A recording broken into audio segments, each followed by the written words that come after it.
Companies are struggling because of the current situation, as you pointed out earlier. Do you think sales are helped when dealerships are being firebombed? Of course not. And Tesla customers are facing intimidation across the country and in Europe. Does that help Tesla? Remember when Tesla seemed like the future? For years, they weren't just a car company, they were the car company everyone talked about, led by Elon Musk. Tesla promised sleek electric cars that were fun to drive, packed with tech, and good for the planet. They built an incredible image, a feeling that owning a Tesla put you ahead of the curve. Millions bought into the dream, waiting months or even years for their cars. Tesla stocks soared, making headlines. It seemed unstoppable, as if they had cracked a code no one else could. But lately, the dream seems to be facing some challenges. In early 2025, news dropped like a bombshell: Tesla sold fewer cars. Not just a few fewer, 13% fewer cars than the same time last year. For a company known for rapid growth, selling less was a big shock. They sold about 336,000 cars worldwide in those 3 months. Experts who closely follow the company had expected a much higher number, perhaps 370,000 or even over 400,000. So, they didn't just miss the target, they missed it by a significant margin. Suddenly, their shine seemed a little tarnished, and everyone started asking, what's going on with Tesla? Then, there's Elon Musk. Around the time things seemed uncertain, he made an interesting comment. He had been spending a lot of time in politics, taking on a top advisor role at a rally. He mentioned that this job was very expensive and noted that Tesla's value, its stock price, had dropped massively, almost halved. Was he connecting the dots? Was he hinting that his political involvement, which certainly sparks both positive and negative reactions, was actually costing Tesla and its owners real money? It made people wonder if the CEO himself saw his actions as part of the problem. This isn't just one issue, it's like a perfect storm hitting Tesla all at once. To really understand, we need to look at a few key pieces of the puzzle: the cars, the competition, and yes, the Elon Musk factor. Let's talk about the cars. Tesla's biggest sellers, the ones you see everywhere, are the Model 3 sedan and the Model Y SUV. When they first came out, they were revolutionary. People loved the minimalist design, the big touchscreen, the instant acceleration. The Model 3 arrived in 2017, and the Model Y in 2020. But think about how quickly technology moves. 6 or 7 years is a long time for a design to stay fresh, especially when competitors are launching new models every year. Other automakers have had years to study Tesla and launch their own electric vehicles, and many of these new EVs have features that some people feel are either better than Tesla's or simply missing from Tesla's lineup. These could include fancier interiors, different screen setups, or even a smoother ride.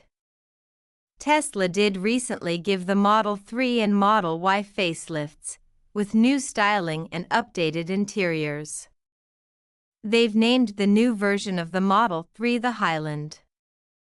Tesla mentioned that switching their factories to build these newer versions caused some delays in early 2025, which partly explains why they made fewer cars. That makes sense, but does it explain the entire drop in sales? Perhaps some people were waiting for these updated models before buying, which could have caused a temporary dip.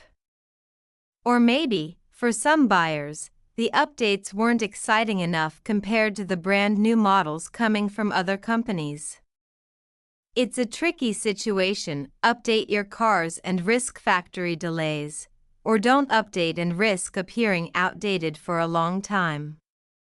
If you wanted a cool, long-range electric car, Tesla was once pretty much the only option. But that's not the case anymore.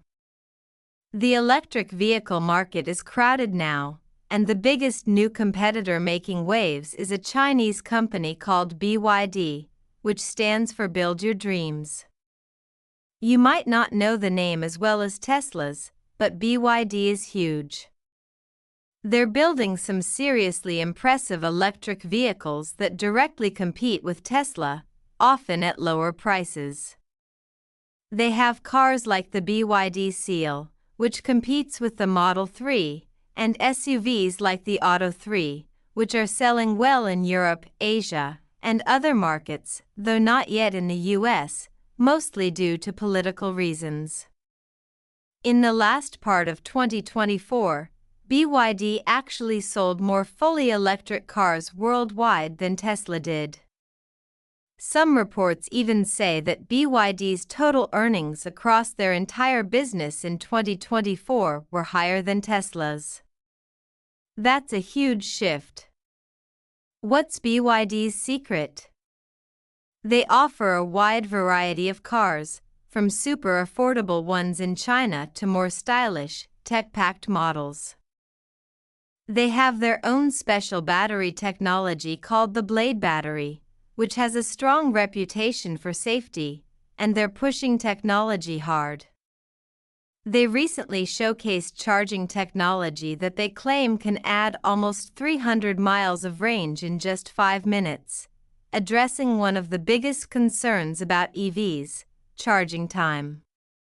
BYD is pushing Tesla hard, especially in China, which is the world's largest car market. Tesla's sales in China have recently dropped, while BYD's are growing rapidly. And it's not just BYD. Traditional car companies like Ford with the Mustang Mach-E, Hyundai and Kia with the Ioniq 5 and EV6, and Volkswagen, BMW, and Mercedes are all getting serious about electric vehicles now. They may have advantages like large dealer networks for service and different styles appealing to different people. The competition is intense and is definitely impacting Tesla's position. Now, we can't talk about Tesla without mentioning Elon Musk. He's brilliant, bold, and has millions of fans who hang on to his every word or tweet. His vision arguably made Tesla what it is. He pushed boundaries when others wouldn't dare, and that's undeniable. However, his public presence has become more polarizing over time. In recent years, he has taken a much more active role in political conversations. After buying Twitter, now called X, he has used the platform to share strong views that often draw sharp reactions. His appointment under the Trump administration as head of Dogecoin marked a deeper step into partisan territory. While this has strengthened his base of loyal followers, it has also pushed some potential Tesla buyers away. We're seeing signs of this with protests at Tesla showrooms, bumper stickers expressing dissatisfaction, and a noticeable shift in how the brand is being talked about, largely tied to how Musk is perceived publicly. Is this hurting sales? It's hard to measure perfectly, but many experts think so. Dan Ives, a well-known tech analyst who has followed Tesla for years and often been very positive about the company, recently called the sales numbers a disaster and stated that the brand crisis is clearly having a negative impact on Tesla. He basically said Musk needs to find a better balance between his political activities and running Tesla, or the company could face difficult times. Buying a car is a significant decision, and for many, the company behind the product matters just as much as the vehicle itself. When a CEO is often in the spotlight for strong or controversial views, it can lead some buyers to reconsider, especially now that the EV market offers more solid options. Notably, when there were reports that Musk might scale back his government role, Tesla's stock saw a boost. This response suggests that some investors would prefer his full focus on the company, seeing outside ventures as adding uncertainty. The Elon effect carries weight on both ends. He's the key figure behind Tesla's success and has built a very loyal following. At the same time, his high-profile presence can also be a point of hesitation for others. Right now, he represents both a major strength and a potential challenge for the brand, depending on who you ask. Tesla isn't just about selling Model 3s and Model Ys, they have bigger ambitions. One of the most talked about is full self-driving, FSD, a software Tesla sells, often for a high price or a monthly fee, that aims to eventually let the car drive itself completely. It's incredibly advanced in some ways, but has also faced a lot of criticism and government scrutiny over safety concerns and accidents. It's definitely not truly full self-driving yet, despite the name, and it remains a controversial but potentially huge future product for Tesla. Then there's Optimus, the humanoid robot. Musk often talks about Optimus being potentially more valuable than the entire car business eventually. They've shown videos of it folding laundry and doing simple tasks. It's very much a long-term project, maybe even a moonshot, but it shows Tesla's ambition to be more than just a car company. They want to be a leader in AI and robotics too. Is it the next big thing, or a distraction from the core business challenges? Finally, there's the Cybertruck. After several delays, deliveries finally began.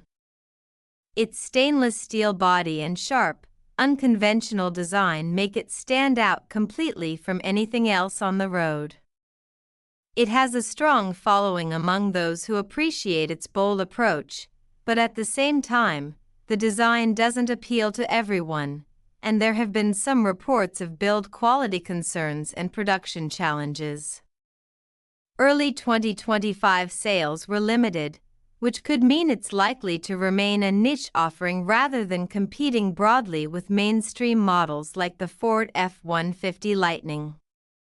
So, when you put it all together, aging core products, fierce new competition closing in, and a controversial CEO whose actions might be hurting the brand, Tesla is clearly facing its biggest set of challenges yet.